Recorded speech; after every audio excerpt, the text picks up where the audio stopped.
শ্রী প্রবীর ভট্টাচার্য। এখনকার বিশেষ বিশেষ খবর হলো, উত্তর পূর্বাঞ্চলে 4টি রাজ্যে ভারী বর্ষণের ফলে সৃষ্ট বন্যা ও ভূমিধসের বিরুদ্ধে লড়াই চালাতে সংশ্লিষ্ট রাজ্যের মুখ্যমন্ত্রী পূর্ণ সহায়তা দেবার আশ্বাস কেন্দ্রের। প্রধানমন্ত্রী নরেন্দ্র মোদী আজ নতুন দিল্লিতে এশীয় উন্নয়ন ব্যাংকের সভাপতি মাসাতো কান্দার সঙ্গে বৈঠক করেন। শ্রী মাসাতো বিভিন্ন উন্নয়ন প্রকল্পে ভারতে $10 বিলিয়ন বিনিয়োগ করবে বলে জানিয়েছেন। পশ্চিমবঙ্গে ভোটার তালিকা থেকে নাম বাদ দেওয়া হলে কেন্দ্র সংশোধিত নাগরিকত্ব আইনের মাধ্যমে তাদের নাগরিকত্ব দেবে বলে কেন্দ্রীয় স্বরাষ্ট্রমন্ত্রী অমিত শাহ জানিয়েছেন। দেশে গত মে মাস থেকে চলতি বছরের মে মাস পর্যন্ত জিএসটি আদায় গত বছরের তুলনায় 16.4% বেড়ে 2 লক্ষ কোটি টাকা ছাড়িয়েছে। আহমেদাবাদে নরেন্দ্র মোদী স্টেডিয়ামে আইপিএল এর দ্বিতীয় কোয়ালিফায়ার ম্যাচে আজ পাঞ্জাব মুম্বাই দলকে ব্যাট করতে পাঠিয়েছে। আসছি বিস্তারিত খবরে।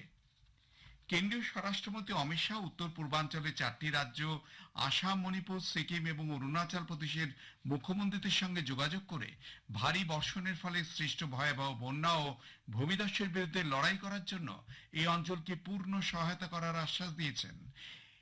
এনডিআরএফ, এসডিআরএফ, ফায়ার সার্ভিস এবং স্থানীয় কর্তৃপক্ষ সহ উদ্ধারকারী দলগুলি ক্ষতিগ্রস্তদের সাহায্য করার জন্য দিনরাত কাজ করছে।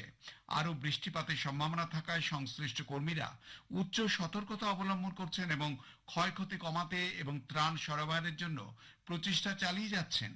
বঙ্গোপসাগরে নিম্নচাপের ফলে সৃষ্ট মাঝারি থেকে ভারী বৃষ্টিপাতের ফলে উত্তর পূর্বে 6টি রাজ্যে মারাত্মকভাবে ক্ষতিগ্রস্ত হয়েছে। গতকাল থেকে ভারী বৃষ্টিপাতের ফলে সৃষ্ট ভূমিধস এবং অন্যান্য বিপর্যয়ে 27 জনের মৃত্যু হয়েছে। এর মধ্যে অরুণাচল প্রদেশে 9 জন, মেঘালয়ে 6 জন, আসাম ও মিজোরামে 5 জন এবং ত্রিপুরা ও নাগাল্যান্ডে 1 জন করে মারা গেছেন।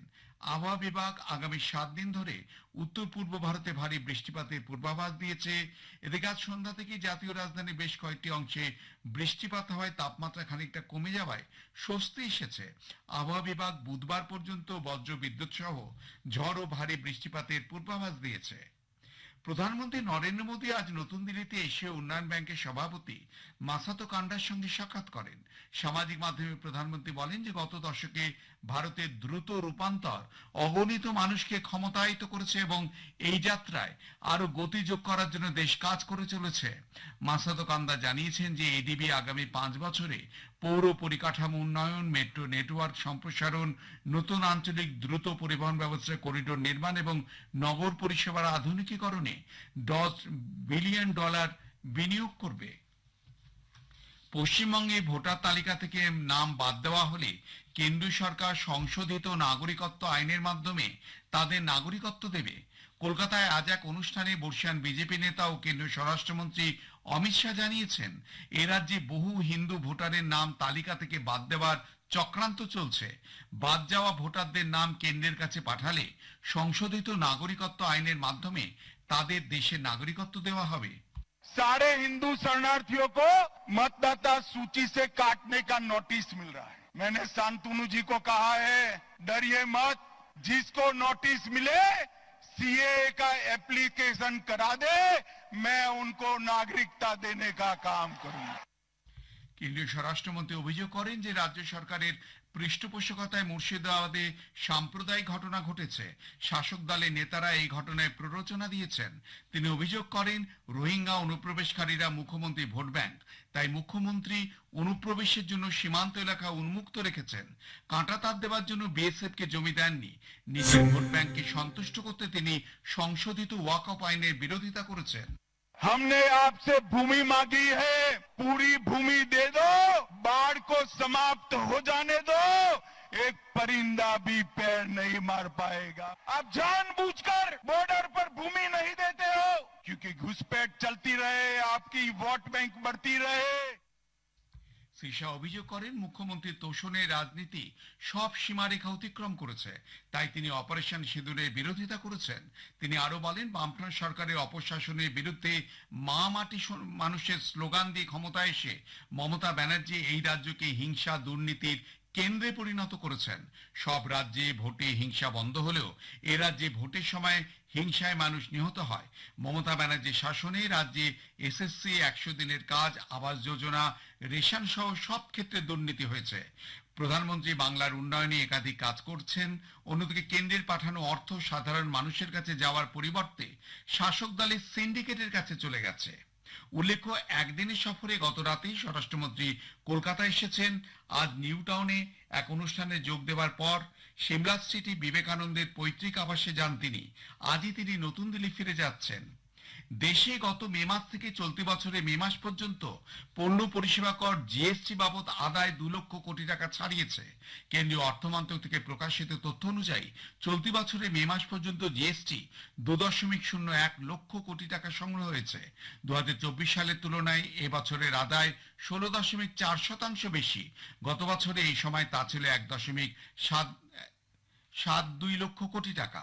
এপ্রিল মাসে এই সংগ্রহ ছিল এবছরের সবচেয়ে বেশি 2.37 লক্ষ কোটি টাকা, গত বছরের তুলনায় 12.6% বেশি। অপারেশন সিন্দুরের মাধ্যমে সন্ত্রাসবাদের বিরুদ্ধে ভারতের নীতিগত দৃঢ় অবস্থানের কথা জানাতে বিভিন্ন দলের সাংসদদের গঠিত 7টি সর্বদলীয় প্রতিনিধি দল বিভিন্ন দেশ সফর করছে। দলগুলির সদস্যরা যে কোনো সন্ত্রাসবাদের বিষয়ে ভারতের আপোষহীন নীতির জোরালো বার্তা পৌঁছে দিচ্ছে। শশী থারুরের নেতৃত্বাধীন প্রতিনিধি দল আজ ব্রাজিল পৌঁছেছে। বিমানবন্দরের প্রতিনিধি দলকে চার্জ ডেফেয়ার সন্দীপ কুমার কুজু স্বাগত জানান। শ্রী থারুর বলেন, তারা ব্রাজিলে শক্তিশালী গঠনমূলক আলোচনার জন্য আশাবাদী। শিবসেনা সাংসদ শ্রীকান্ত সিন্ডের নেতৃত্বে আরেকটি সর্বদলীয় প্রতিনিধি দল এখন লাইবেরিয়ার মনোরোভিয়ায় 3 দিনের সফরে প্রতিনিধি দলটি লাইবেরিয়া রাষ্ট্রপতি সহ শীর্ষস্থানীয় বুদ্ধিজীবী এবং সংবাদ মাধ্যমের প্রতিনিধিদের সঙ্গে দেখা করবেন।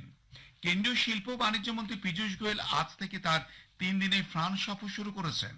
এই সফরকালে শ্রী গোয়েল সে দেশের অর্থমন্ত্রী এরিক লোম্বার্ড, বাণিজ্য মন্ত্রী লরেন সেন্ট মার্টিনের সঙ্গে দ্বিপাক্ষিক পর্যায়ে বিভিন্ন বিষয় নিয়ে আলোচনা করবেন।